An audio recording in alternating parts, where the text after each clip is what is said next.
ಹಿಂದಿನ ದಿವಸ ನಾವು ನೆನೆಸೋದು ರುಬ್ಬೋದು ಏನು ಜಂಜಾಟ ಇಲ್ಲದೆ ಬೆಳಗ್ಗೆ ಮಕ್ಕಳು ವಡೆ ಬೇಕಂತ ಕೇಳಿದ ತಕ್ಷಣ 10 ನಿಮಿಷದಲ್ಲಿ ಬೇಗನೆ ರವೆ ವಡೆ ಮಾಡ್ಕೊಂಡ್ಬಿಡ್ಬೋದು ರೀ. ಉತ್ತರ ಕರ್ನಾಟಕ ರೆಸಿಪಿ ನೋಡಾಗತ್ತೀವಿ ಎಲ್ಲ ವೀಕ್ಷಕರಿಗೂ ನಿಮ್ಮ ಮನೆ ಮಗಳು ತ್ರಿವೇಣಿ ಪಾಟೀಲ್ ಮಾಡುವ ನಮಸ್ಕಾರಗಳು.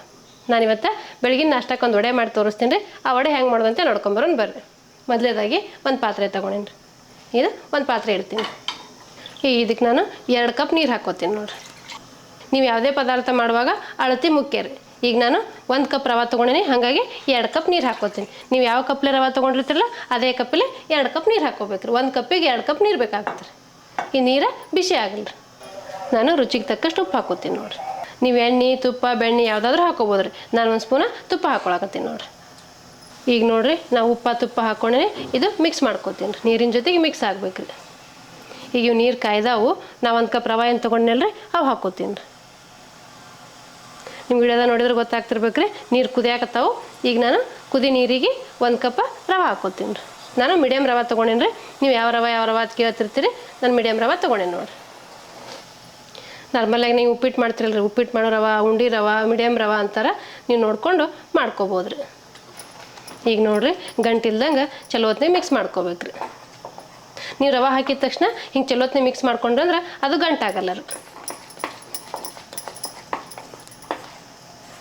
ನೋಡಿರಿ ಈ ರೀತಿ ಚಲೋ ಹೊತ್ತಿನಾಗೆ ಮಿಕ್ಸ್ ಮಾಡ್ಕೋಬೇಕ್ರಿ. ಇದು ಲೋ ಫ್ಲೇಮಲ್ಲಿ ಇಟ್ಕೊಂಡು 1-2 ನಿಮಿಷ ಬೇಯಿಸ್ಕೋಬೇಕಾಗ್ತದೆ ರೀ. ಈ ಗಂಟಾಗ್ಲಾರ್ದಂಗೆ ನೀವು ಚಲೋ ಹೊತ್ತಿನಾಗ ಬೇಯಿಸ್ಕೊಂಡ್ರೆ ಅಂದ್ರೆ ಈ ವಡೆ ಮಸ್ತಾಗಿ ಬರ್ತಾವ್ರಿ. ನಾವು ಉದ್ದಿನ ವಡೆ ಮಾಡಬೇಕಾದ್ರೆ ಹಿಂದಿನ ದಿವಸ ಉದ್ದಿನ ಬೇಳೆ ನೆನೆಸಿ ರುಬ್ಬಿಟ್ಟು ಬೆಳಗ್ಗೆ ಮಾಡ್ಬೇಕಾಗ್ತೈತೆ ರೀ. ಇದೇನು ನೆನೆಸೋದು ಬೇಡ, ರುಬ್ಬೋದು ಬೇಡ, ಏನೂ ಬೇಡ ರೀ. ದಿಢೀರಂತೆ ಮಕ್ಳು ಕೇಳಿದ ತಕ್ಷಣ ನಾವು ಮಾಡ್ಕೊಡ್ಬೋದು ಬೆಳಗ್ಗೆನೆ. 1 ಕಪ್ ರವೆ ಏನಾರು ಇತ್ತಂದ್ರೆ ಬೇಗನೆ ಮಾಡ್ಕೊಂಡ್ಬಿಡ್ಬೋದು ರೀ. ನಾ ಈ ರವೆ ವಡೆ ಹೆಂಗೆ ಮಾಡ್ತೀನಿ ನಿಮ್ಗೆ ಗೊತ್ತಾಗಬೇಕು ಅನ್ನೋದಾದ್ರೆ ನೀವು ಸ್ಕಿಪ್ ಮಾಡಲಾರ್ದೆ ಪೂರ್ತಿ ವಿಡಿಯೋ ನೋಡಿರಿ, ನಿಮಗೆ ಗೊತ್ತಾಗ್ತೈತೆ ರೀ. ಈಗ ನೋಡಿರಿ ಇದೆಲ್ಲ ಮಿಕ್ಸ್ ಆಗೈತಿ. ಈಗ ನಾನು ಮುಚ್ಚಳ ಮುಚ್ಚಿ ಒಂದು ಸ್ವಲ್ಪ ಉಮ್ಗೋಯಕ್ಕೆ ಬಿಡ್ತೀನಿ ರೀ. ನಾನು ಸುಮಾರು ನಮ್ಮನೆ ನಾಷ್ಟಾ ರೆಸಿಪಿಗಳು ಮಾಡಿ ತೋರಿಸ್ತೀನಿ ರೀ. ನಿಮಗೆ ಯಾವ್ಯಾವ ಬೇರೆ ರೆಸಿಪಿಗಳು ಗೊತ್ತಿತ್ತಂದ್ರೆ ಕಮೆಂಟ್ ಬಾಕ್ಸಲ್ಲಿ ತಿಳಿಸ್ರಿ, ನಾನು ನಿಮ್ಗೆ ಅದನ್ನು ಮಾಡಿ ತೋರಿಸ್ತೀನಿ ರೀ. ಈಗ ಇದು ಆ ಕಡೆ ಎತ್ತಿಟ್ಬಿಟ್ಟು ಇದಕ್ಕೊಂದು ಚಟ್ನಿ ಮಾಡ್ಕೊತೀನಿ ರೀ. ಈಗ ನಾನೊಂದು ಪಾತ್ರೆ ಇಟ್ಕೊತೀನಿ ರೀ. ಇದಕ್ಕೆ ನಾನು ಶೇಂಗಾದ ಕಾಳು ತೊಗೊಂಡಿನಿ. ಶೇಂಗಾದ ಕಾಳು ಉದ್ದಿನಬೇಳೆ ಕಡಲೆಬೇಳೆ ತೊಗೊಂಡಿನಿ. ಇದರಲ್ಲೇ ಚಟ್ನಿ ಮಾಡ್ತೀನಿ ರೀ. ಈಗ ನಾನು ಒಂದು ಪಾತ್ರೆ ಇಟ್ಕೊಂಡಿನಿ ರೀ. ಈಗ ಇದಕ್ಕೊಂದು ಸ್ವಲ್ಪ ಎಣ್ಣೆ ಹಾಕೋತೀನಿ ರೀ. ಈಗ ಇದಕ್ಕೆ 1 ಟೇಬಲ್ ಸ್ಪೂನಷ್ಟು ಕಡಲೆಬೇಳೆ ತೊಗೊಂಡಿನಿ, ಅವು ಹಾಕೋತೀನಿ ರೀ. 1 ಟೇಬಲ್ ಸ್ಪೂನಷ್ಟು ಉದ್ದಿನಬೇಳೆ ತೊಗೊಂಡಿನಿ, ಅವನು ಹಾಕೋತೀನಿ ನೋಡಿರಿ. ಒಂದು ಅರ್ಧ ಕಪ್ನಷ್ಟು ಶೇಂಗಾದ ಕಾಳು ತೊಗೊಂಡಿನಿ, ಅವನು ಹಾಕೋತೀನಿ ನೋಡಿರಿ. ಈಗ ಇವೆಲ್ಲ ಚಲೋ ಹೊತ್ತಿನಾಗೆ ಹುರ್ಕೋತೀನಿ ರೀ. ಕಡಲೆಬೇಳೆ ಉದ್ದಿನಬೇಳೆ ಶೇಂಗಾದ ಕಾಳೆಲ್ಲ ಹುರ್ಕೋಬೇಕು ರೀ ಚಲೋ ಹೊತ್ತಿನಾಗೆ. ನಾರ್ಮಲಾಗಿ ಉದ್ದಿನ ವಡೆಗೆ ಕಾಯಿ ಚಟ್ನಿ ಮಾಡ್ತಿರ್ತಾರೆ. ನಾನು ಇವತ್ತು ರವೆ ವಡೆ ಮಾಡಾಕತ್ತೀನಿ ರೀ. ಈ ವಡೆಗೆ ಈ ಚಟ್ನಿ ಕಾಂಬಿನೇಷನ್ ಅಂತ ಮಾಡಾಕತ್ತೀನಿ. ನಿಮಗೆ ಯಾವ ಚಟ್ನಿ ಇಷ್ಟ ಆಗುತ್ತೆ, ಯಾವ ಚಟ್ನಿ ಕಾಂಬಿನೇಷನ್ ಅನಿಸುತ್ತೆ ನೋಡಿಕೊಂಡು ನೀವು ಆ ಚಟ್ನಿ ಮಾಡ್ಕೋಬೋದು ರೀ. ಇದು ಇಡ್ಲಿಗೆ, ದೋಸೆಗೆ, ವಡೆಗಳಿಗೆ ಎಲ್ಲದಕ್ಕೂ ಒಳ್ಳೆ ಕಾಂಬಿನೇಷನ್ ರೀ ಚಟ್ನಿ. ಈಗ ವಿಡಿಯೋದ ನೋಡಿದ್ರೆ ನಿಮ್ಗೆ ಗೊತ್ತಾಗ್ತಿರ್ಬೇಕು ರೀ. ಚಟಪಟ ಸೌಂಡ್ ಬರಾಕತ್ತಾವೆ ಮತ್ತು ಕಲರು ಚೇಂಜ್ ಆಗ್ಯಾವ ನೋಡಿರಿ. ಉದ್ದಿನಬೇಳೆ ಕಡಲೆಬೇಳೆ ಎಲ್ಲ ಬ್ರೌನ್ ಕಲರ್ ಆಗ್ಯಾವ ನೋಡಿರಿ. ಈ ರೀತಿ ಹುರ್ಕೋಬೇಕು ರೀ. ಈಗ ಇದಕ್ಕೆ ನಾನು 1-4 ಬ್ಯಾಡಗಿ ಮೆಣಸಿನ್ಕಾಯಿ ತೊಗೊಂಡಿನಿ, ಅವು ಹಾಕೋತೀನಿ ರೀ. ನೀವು ಮೆಣಸಿನ್ಕಾಯಿ ಬೇಡ ಅಂದ್ರೆ ಅಚ್ಚ ಖಾರದ ಪುಡಿನೂ ಹಾಕೋಬೋದು ರೀ. ಇಲ್ಲಪ್ಪ ನಾವು ಹಸಿ ಮೆಣಸಿನ್ಕಾಯಿ ಹಾಕೋತೀವಿ ಅಂದ್ರೆ ಹಸಿ ಮೆಣಸಿನ್ಕಾಯಿನೂ ಹಾಕೋಬೋದು ರೀ. 1-4 ಹೆಸರು ಬೆಳ್ಳುಳ್ಳಿ ತೊಗೊಂಡಿನಿ, ಬೆಳ್ಳುಳ್ಳಿ ಹಾಕೋತೀನಿ ನೋಡಿರಿ. ಒಂದು ಸ್ವಲ್ಪ ಕರಿಬೇವು ತೊಗೊಂಡಿನಿ, ಕರಿಬೇವು ಹಾಕೋತೀನಿ ರೀ. ಸ್ವಲ್ಪ ಪುದೀನ ತೊಗೊಂಡಿನಿ, ಪುದೀನ ಹಾಕೋತೀನಿ ರೀ. ಸ್ವಲ್ಪ ಕೊತ್ತಂಬರಿ ತೊಗೊಂಡಿನಿ, ಕೊತ್ತಂಬರಿನೂ ಹಾಕೋತೀನಿ ನೋಡಿ. ಒಂದು ಸ್ವಲ್ಪ ಜೀರಿಗೆ ಹಾಕೋತೀನಿ. ಇದನ್ನು ಎಲ್ಲ ಸ್ವಲ್ಪ ಫ್ರೈ ಮಾಡ್ಕೊಂಡು ಸಾಕು. ನೀವು ಹಂಗೆ ಹಸಿದೇ ಬೇಕಾದ್ರೂ ಹಾಕ್ಕೋಬೋದು, ಇಲ್ಲ ಸ್ವಲ್ಪ ಬಿಸಿ ಆಗಲಿ ಅಂದ್ರೆ ಈ ರೀತಿ ಮಾಡ್ಕೋಬೋದು. ಈಗ ನಾನು ಸ್ಟವ್ ಆಫ್ ಮಾಡಿ ತಣ್ಣಗಾಗಿ ಬಿಡ್ತೀನಿ ರೀ. ಇದನ್ನು ಸ್ವಲ್ಪ ಹುರ್ಕೊಂಡ್ರೆ ಟೇಸ್ಟ್ ಬರ್ತೈತೆ ಅಂತ ನಾನು ಹುರ್ಕೊಳಕತ್ತೀನಿ ನೋಡಿ.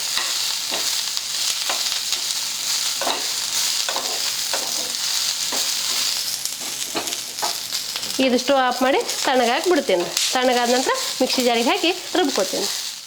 ಈಗ ನೋಡ್ರಿ ನಾವು ಹುರ್ಕೊಂಡಿದ್ದು ತಣ್ಣಗಾಗೈತಿ. ಈಗ ಇದು ಮಿಕ್ಸಿ ಜಾರಿಗೆ ಹಾಕಿ ರುಬ್ಕೋತೀನಿ ನೋಡ್ರಿ.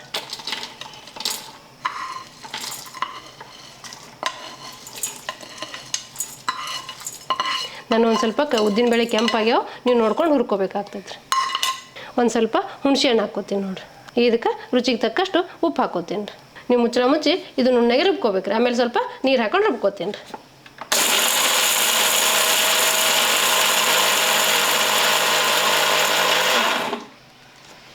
ನೋಡ್ರಿ ಈ ರೀತಿ ರುಬ್ಕೊಂಡಿನಿ. ಈಗ ಇದಕ್ಕೆ ನೀರು ಹಾಕ್ಕೋತೀನಿ ರೀ.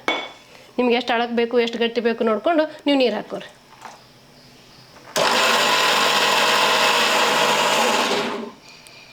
ನೋಡಿರಿ ನಾನು ಈ ರೀತಿ ಚಟ್ನಿ ರುಬ್ಕೊಂಡೇನಿ. ನಿಮ್ಗೆ ಇನ್ನೂ ತಳಗಬೇಕಂದ್ರೆ ಇನ್ನೊಂದು ಸ್ವಲ್ಪ ನೀರು ಹಾಕ್ಕೋಬೋದು ರೀ.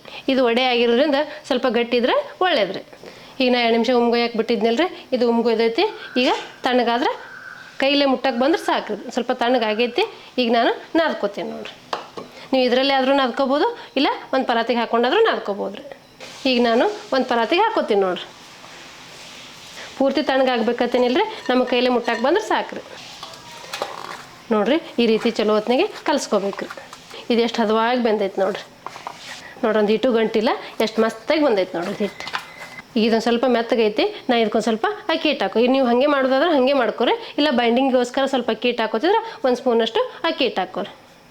ಈ ರೀತಿ ಹಂಗೆ ಹೆಚ್ಚಿನ ಆದಿದ್ರೆ ಅಕ್ಕಿ ಹಿಟ್ಟು ರವೆ ಜೊತೆ ಮಿಕ್ಸ್ ಆಗ್ತೈತೆ ರೀ. ಬೆಳಿಗ್ಗೆ ನಾಷ್ಟಕ್ಕೆ ಏನಾರು ಮಾಡ್ಬೇಕಪ್ಪ ಅಂದಾಗ ಈ ರೀತಿ ಬೇಗನೆ ಮಾಡ್ಕೊಂಬಿಡ್ಬೋದು. 1 ಕಪ್ ರವೆ ಏನಾರು ಇತ್ತಂದ್ರೆ ಬೆಳಗ್ಗೆ ಬೇಗನೆ ನಾಷ್ಟಕ್ಕೆ ರೆಡಿ ಆಗಿಬಿಡ್ತೈತೆ ರೀ. ಈಗ ನೋಡಿರಿ ನಾನು ಈ ರೀತಿ ಮಾಡ್ಕೊಂಡ್ರಿ ಹದ ಆಗೈತೆ ನೋಡಿರಿ. ನಿಮ್ಗೆ ಯಾವ ಸೈಜಲ್ಲಿ ವಡೆ ಬೇಕು ನೋಡಿಕೊಂಡು ಆ ಸೈಜಲ್ಲಿ ಉಳ್ಳಿ ಮಾಡ್ಕೊರಿ. ನಾನು ಈ ಸೈಜಲ್ಲಿ ಮಾಡ್ಕೊಳಕತ್ತೀನಿ ನೋಡಿರಿ. ನಿಮಗೆ ಯಾವ ಸೈಜಲ್ಲಿ ಬೇಕು ನೋಡಿಕೊಂಡು ನೀವು ಮಾಡ್ಕೊಬೋದು ರೀ. ಈಗ ನೋಡಿರಿ ಈ ರೀತಿ ಒಂದು ಹೋಲ್ ಹಾಕಿದ್ರೆ ಇದು ವಡೆ ರೆಡಿ ಆಗುತ್ತೆ ರೀ. ನಾನು ಈ ರೀತಿ ಶೇಪಲ್ಲಿ ಮಾಡ್ಕೊಂಡೀನಿ. ನಿಮಗೆ ಯಾವ ರೀತಿ ಶೇಪಲ್ಲಿ ಬೇಕು ನೋಡಿಕೊಂಡು ನೀವು ಮಾಡ್ಕೊಬೋದು ರೀ. ಇದೇ ರೀತಿ ಮಿಕ್ಕಿದ್ದೆಲ್ಲ ಮಾಡ್ಕೊತೀನಿ ರೀ. ಈಗ ನೋಡಿರಿ ನಾವು ಒಂದು 4-5 ವಡೆ ಮಾಡ್ಕೊಂಡಿನಿ. ಮಿಕ್ಕಿದ್ದೆಲ್ಲ ಮಾಡ್ಕೋತೀನಿ. ಈಗ ಇವು ಎಣ್ಣೆ ಕರಿಬೇಕಲ್ರಿ. ಈಗ ಎಣ್ಣೆ ಕಾಯಕ್ಕೆ ಒಂದು ಪಾತ್ರೆ ಇಟ್ಕೋತೀನಿ ನೋಡಿರಿ. ಈಗ ಇದಕ್ಕೆ ಕರಿಯಕ್ಕೆ ಬೇಕಾಗಷ್ಟು ಎಣ್ಣೆ ಹಾಕ್ಕೋತೀನಿ ರೀ.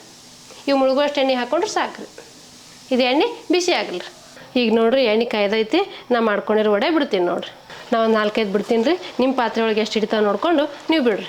ಆದಷ್ಟು ಮೀಡಿಯಮ್ ಫ್ಲೇಮ್ ಇಟ್ಕೊಂಡು ಫ್ರೈ ಮಾಡ್ಕೊರಿ. ನೀವು ಬಿಟ್ಟಿದ ತಕ್ಷಣ ತಿರುಗಿಸಿ ಹಾಕಬೇಡ್ರಿ. ನೀವು ವಡೆ ಮುಳುಗುವಷ್ಟು ಎಣ್ಣೆ ಹಾಕಿದ್ರೆ ಅಂದ್ರೆ 2 ಸೈಡು ಫ್ರೈ ಆಗ್ತಾವ್ರಿ.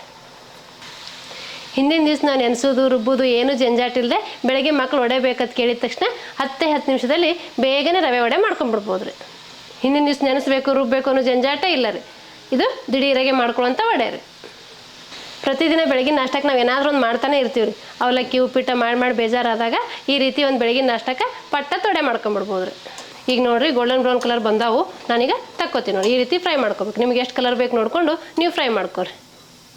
ನೋಡಿರಿ ಸೌಂಡ್ ಕೇಳಿದ್ರೆ ನಿಮ್ಗೆ ಗೊತ್ತಾಗುತ್ತೆ ಎಷ್ಟು ಕ್ರಿಸ್ಪಿಯಾಗಿ ಎಷ್ಟು ಮಸ್ತಾಗಿ ಬಂದಾವ ಅನ್ನೋದು. ನೆನೆಸೋದು ರುಬ್ಬೋದು ಜಂಜಾಟ ಇಲ್ಲದೆ ಬೇಗ ಮತ್ತು ಸುಲಭವಾಗಿ ಮಾಡುವಂಥ ರವೆ ವಡೆ ಮಾಡಿ ತೋರಿಸಿದ್ದೀನಿ ರೀ.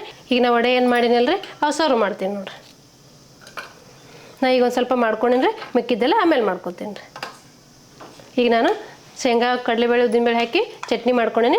ಈ ರೀತಿ ಐತೆ ನೋಡಿ. ನಾನು ಗಟ್ಟಿಗೆ ಮಾಡ್ಕೊಂಡಿನಿ. ನೀವು ಬೇಕಾದ್ರೆ ಇನ್ನೂ ಸ್ವಲ್ಪ ತೆಳಗೂ ಮಾಡ್ಕೊಬೋದು ರೀ. ಗಟ್ಟಿ ಚಟ್ನಿ ಹಚ್ಕೊಂಡು ಈ ರೀತಿ ವಡೆ ತಿಂದ್ರೆ ಅಂದ್ರೆ ನೀವು ಉದ್ದಿನ ವಡೆನೇ ಮರೆತು ಬಿಡ್ತೀರ. ಅಷ್ಟು ಮಸ್ತಾಗಿ ಬಂದವ್ರಿ. ನೋಡಿದ್ರಲ್ರಿ ವೀಕ್ಷಕರೇ, ಬೇಗ ಮತ್ತು ಸುಲಭವಾಗಿ ರವೆ ವಡೆ ಮಾಡೋದನ್ನು. ಈ ರವೆ ವಡೆ ಮಾಡೋ ಪದ್ಧತಿ ನಿಮ್ಗೆ ಏನಾದ್ರು ಇಷ್ಟ ಆಗಿತ್ತಂದ್ರೆ ಒಂದು ಲೈಕ್ ಮಾಡಿರಿ, ಶೇರ್ ಮಾಡಿರಿ, ಕಮೆಂಟ್ ಮಾಡಿರಿ, ಸಬ್ಸ್ಕ್ರೈಬ್ ಆಗಿರಿ. ಧನ್ಯವಾದಗಳು.